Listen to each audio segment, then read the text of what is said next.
Olá, nono ano. Espero que esteja todo mundo bem. Vamos continuar nossa aula. Recebi aí o feedback de vocês pelo WhatsApp. Todo mundo gostou dos slides, a forma que foi apresentado.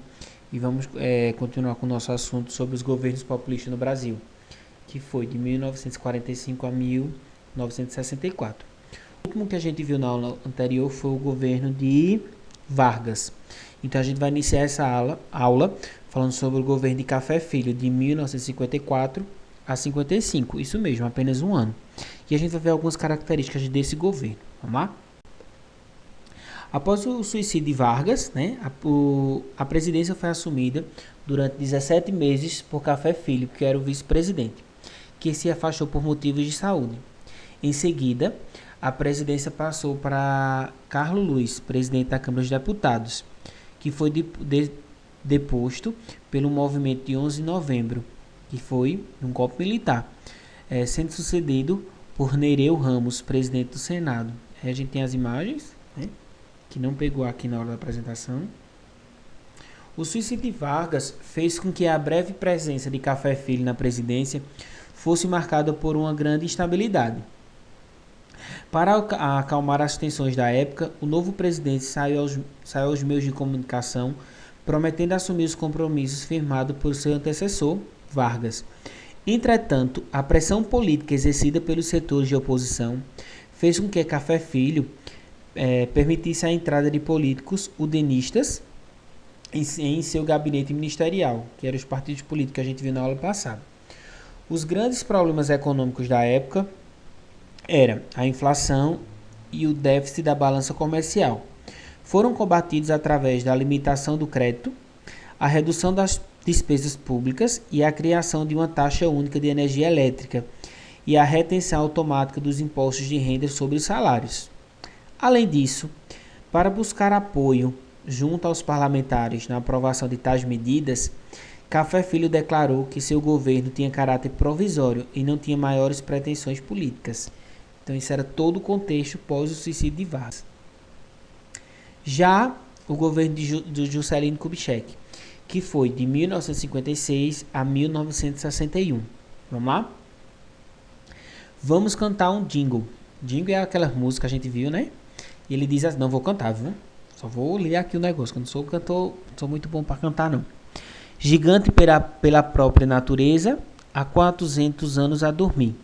São 21 estados, são teus filhos a chamar, agora vem lutar, vamos trabalhar.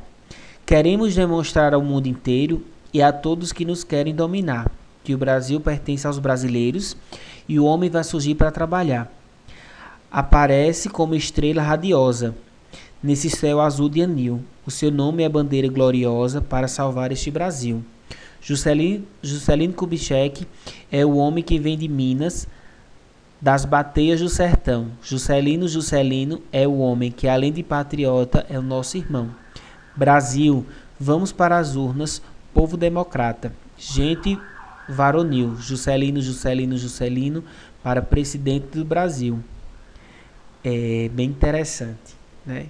E a gente lembra das músicas que a gente escuta agora na nossa cidade com as eleições municipais. É igualzinha, né? Só que agora a gente tá uns funk aí, umas coisas meio estranhas da moda, né? Talvez essa música seja da moda da época. 50 anos em um. Isso era o lema do governo de Juscelino. No início do seu governo, que também a gente pode chamar ele de JK, né? Apresentou ao povo brasileiro o seu plano de metas, cujo lema era 50 anos em 5. Então, eles queriam desenvolver o Brasil em 5 anos. O plano de metas consistia no investimento em áreas prioritárias para o desenvolvimento econômico, principalmente infraestruturas, rodovias, hidrelétricas, aeroportos e indústria. Principais acontecimentos do governo de JK foi a construção da estrada de Belém em Brasília e usinas de Furnas de Três Marias. A construção de Brasília de 1960, porque até então não existia Brasília, que vai se tornar a capital do Brasil, que até então a capital do Brasil era o Rio de Janeiro. Né? A implantação da indústria automobilística, né, trazer para o Brasil, empréstimos e endividamento externo, né, para desenvolver isso ele vai ter que pegar financiamento aí externo, urbanização intensa e desordenada, e a criação da Sudene. Inflação e concentração da moeda, e em 1960 o rompimento com o FMI.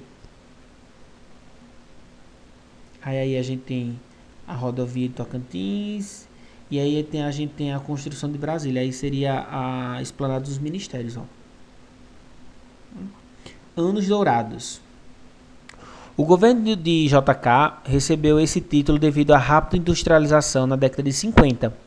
A construção de Brasília é um momento de prosperidade que atingiu a elite e a classe média.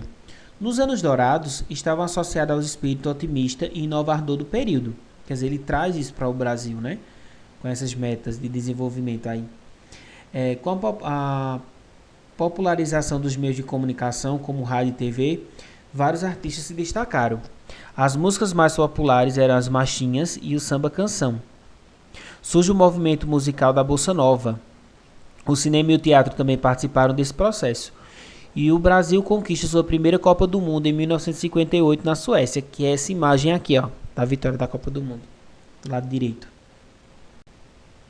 Vamos para o governo de Jânio Quadros, que foi em 1961.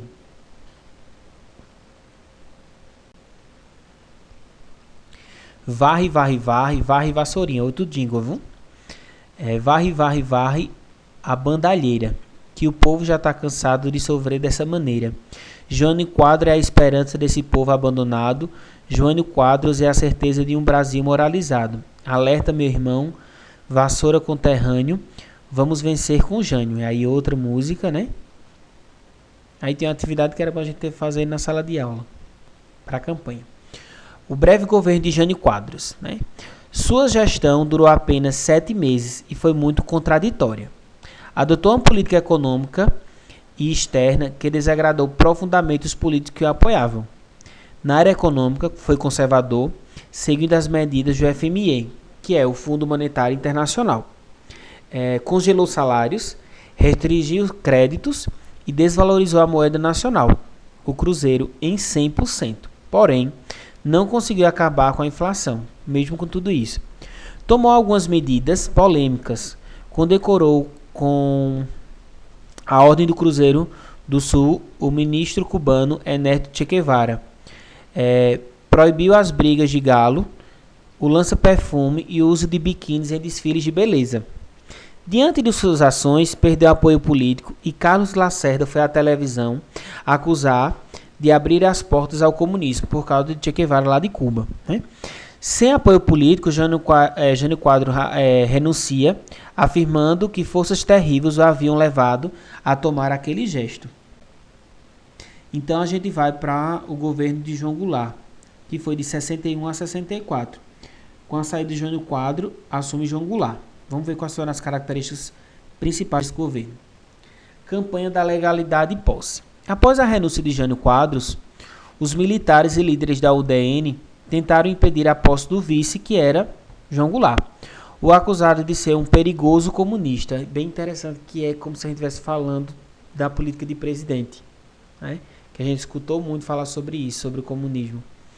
Mas voltando aqui para a história. Com a posse de João Goulart, formou-se 2 grupos políticos, um favorável e outro contrário ao seu governo. Leonel Brizola, cunhado de Jango, e outros políticos da época organizaram a chamada Campanha da Legalidade, em que utilizavam os meios de comunicação para obter apoio da posse de João Goulart, já que ele era o vice-presidente, né? Diante dessas divergências políticas, a solução encontrada pelo Congresso Nacional foi estabelecer o sistema parlamentarista. O presidente exerce a função de chefe do Estado e o primeiro-ministro seria o chefe do governo. A emenda constitucional que estabeleceu o parlamentarismo previa que esse sistema deveria ser confirmado por um plebiscito. O que é plebiscito? É uma consulta popular, onde a população é chamada a consultar se eles querem ou não. Assim, em janeiro de 1963, cerca de 10 milhões de pessoas votaram pelo fim do sistema de governo e pela volta do presidencialismo. Características do governo de Jango, né? Lei de remessa de lucros, né? Limitava a quantidade de dólares enviado pelas multinacionais para o exterior. Descontentamento dos Estados Unidos e da oposição ligada ao DN, partido político. Plano Trienal de Desenvolvimento, reformas de base, que era agrária, educacional, política e tributária, mobilização intensa de vários setores da sociedade brasileira, estudantis, operários e ligas camponesas, e em 1963, retomada de poderes, voltando ao presidencialismo através do plebiscito. João assinando o comício da Central, né? Comício de 100 mil, a ata intitulada de Reforma Agrária, que esse comício foi 100 mil pessoas na Central do Brasil, lá no centro do Rio de Janeiro. A Marcha da Família com Deus pela Liberdade, passeata da oposição ao governo de Jango, era formada por pessoas de classe média, autoridades civis, senhoras católicas e empresários, quer dizer, a sociedade que dizia que tinha medo do comunismo no Brasil. Aí aqui a gente peço perdão, não consegui baixar as imagens.